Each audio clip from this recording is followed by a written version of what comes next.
is Melanie. I'm here at the Minnesota Zoo and we are celebrating Sea Otter Awareness Week. This is a week where facilities around the globe like to talk about sea otters and teach you all about the importance of sea otters in their ecosystem. So we're here at the Minnesota Zoo out on our sea otter habitat, and we happen to be joining one of our trainers, Mary, while she is working with our 3 sea otters that we have here at the zoo. Many of you may know our sea otters. Their names are Rocky, Jasper, and Capers, and they are all between 13 and 14 years old currently.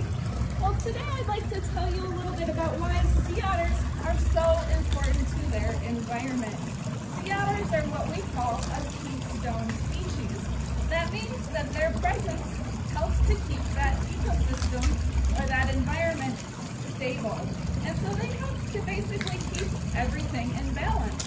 For instance, sea otters love sea urchins, those spiny critters that live on the bottom of the ocean floor, and they eat a lot of these urchins. Now, if sea otters are absent, those urchins will populate the whole area, and they will actually destroy kelp forests. We call these areas where the kelp forests are all gone, so we call them urchin barrens, and that's because the urchins have destroyed those kelp forests.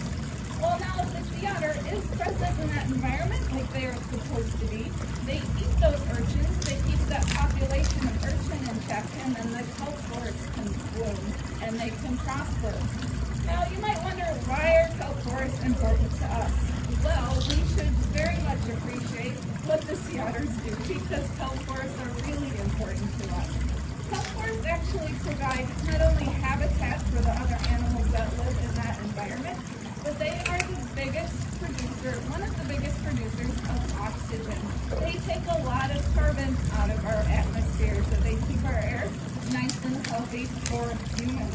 They also provide habitat for other animals, other fish and things that we might harvest so that we can consume them.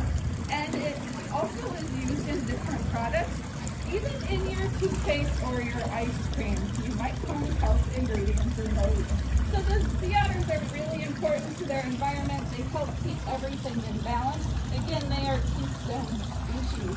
Now, sea otters are doing okay globally. Their populations are found only in the northern Pacific Ocean, around the coast of Japan, Russia, Alaska, Washington State, and even down by California. And today, they are doing okay, but their population overall is considered endangered. And that means that some populations are facing challenges such as encounters with people, or water that's not clean, or other diseases that's often caused by the presence of people. They're really important to their environment, as I was saying. So in the early 1900s, there were laws that were put in place to protect the sea otters, and that has helped some of their populations become more stable. Now you can see Capers, one of our otters, has come up here out of the water. You can see his beautiful coat. Now in the early 1900s, sea otters were hunted for those beautiful coats. Actually, all throughout the 1800s, for over 100 years, they were hunted by fur traders that sought those luxurious coats, and that was for profit. In fact, fur traders referred to those pelts or those coats as soft gold because it was so valuable. Now, sea otters' coats are the thickest coat of any animal. It can grow at a density of up to 1 million hairs per square inch. So it's very luxurious, and it was very much sought after during that fur trade. So in the 1800s and into the early 1900s, sea otters were hunted and harvested for those coats, and their populations actually dwindled from about 300,000 animals to just 1,000 to 2,000 animals. So that population was almost exclusively wiped out. Now, because of those laws I talked about earlier, the populations have rebounded. They're in different areas, they're getting to be a little bit more stable, but in certain areas, they are still considered endangered. Like the population off the coast of California. In that small group, there's only about 3,000 animals. But again, their populations have rebounded since the early 1900s, thanks to different laws and treaties that were put into place to of their coats. Now, there are a lot of things that we can do to help sea otters and other animals. One of those things is to eat what we call sustainable seafood. So you might be wondering what Mary is feeding our otters. It's different clams and shrimp and squid. A lot of the same fish we might eat when we go to restaurants. Well, we like to feed our sea otters what's called sustainable seafood. And that just means that our seafood that we feed our otters was farmed in responsible ways or harvested from populations of wild fish that are healthy. And that also helps to ensure that people and animals have enough fish to eat.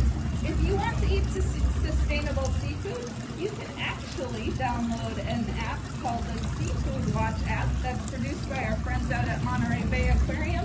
It helps guide our seafood purchases when we're consuming seafood, either by purchasing it at a grocery store or eating at our favorite restaurant. And there's little things we can do to help all animals.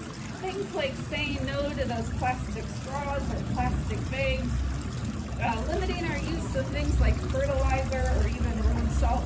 All of those little things can go a long way protecting the environment, both for cute animals like the sea otters and for people, so that our environment is healthy for us all into the future. Well, thank you everyone for joining us for our Sea Otter Awareness Week here at the Minnesota Zoo. On behalf of Capers, Jasper, and Rocky, and our trainer Mary, and all of our staff here at the zoo, thanks for tuning in. We hope you come on out and see us. Thank you everyone. Have a great day. Bye-bye.